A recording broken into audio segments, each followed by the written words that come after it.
dalam hati manusia yang meyakini Allah Maha Esa, Maha Kuasa. Assalamualaikum warahmatullahi wabarakatuh. Apa kabar kawan-kawan semua? Semoga kawan-kawan sentiasa ada dalam rahmat Allah.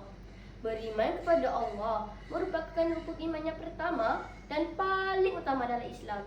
Umat Islam harus terlebih dahulu memahami bahawa tiada Tuhan yang disembah melainkan Allah.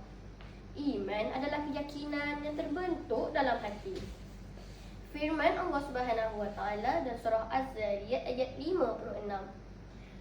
A'udzu billahi minasy syaithanir rajim. Wa ma khalaqtul jinna wal insa illa liya'budun. Maksudnya, dan aku tidak menjadikan jin dan manusia melainkan supaya mereka menyembahku. Ayat ini jelas menunjukkan bahawa kita wajib menyembah Allah. Meskipun kita tidak dapat melihat Allah, tetapi Allah Maha melihat akan hamba-hambanya. Dengan itu, berimanlah kepada Allah.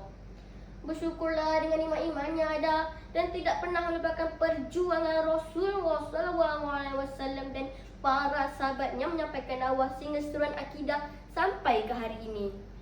Ya Rasulullah, engkau terus berjuang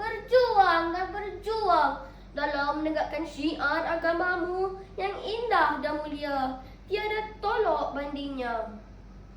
Kawan-kawan, saya ada satu soalan kawan-kawan. Siapakah wanita pertama yang syahid? Apa? Betul, Sumayyah binti Hayat. Sumayyah telah dibunuh dengan penuh kejam. Beliau disulak oleh Abu Jahal sehingga mati.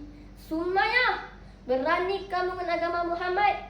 Sekarang siapa yang lebih kuasa? Aku atau Tuhan Muhammad? Kata Abu Jahal. Apakah hanya ini yang kau mampu lakukan? Sesungguhnya zat putih neraka lagi kekal telah menantimu, wahai musuh Allah. Jawab Sumayyah dengan teguh. Sumayyah, kau dibunuh di dunia sementara untuk hidup di syurga yang selama-lamanya. Kaulah wanita terbaik sebaik manusia, namamu tetap menjadi sejarah. Menurut kisah Sumayyah ini, banyak yang dapat kita boleh pelajari dari ketabahan dan keberaniannya untuk menghadapi siksaan walaupun dengan usia yang telah lanjut.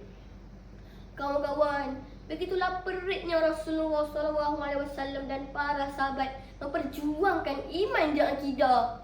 Namun, alangkah sedihnya kita pada hari ini. Gejala murtad semakin berkuasa, pemikiran liberal kian parah dan ada yang berani mencabar hukum Allah. Nauzubillah. Oleh yang demikian kawan-kawan, marilah kita menjaga dan mempertahankan iman kita agar terus mekar demi agama Islam yang tercinta. Allahumma salli ala Muhammad wa ala alihi Muhammad. Ikan haruan, ikan gelama, ikan hidup dalam timba.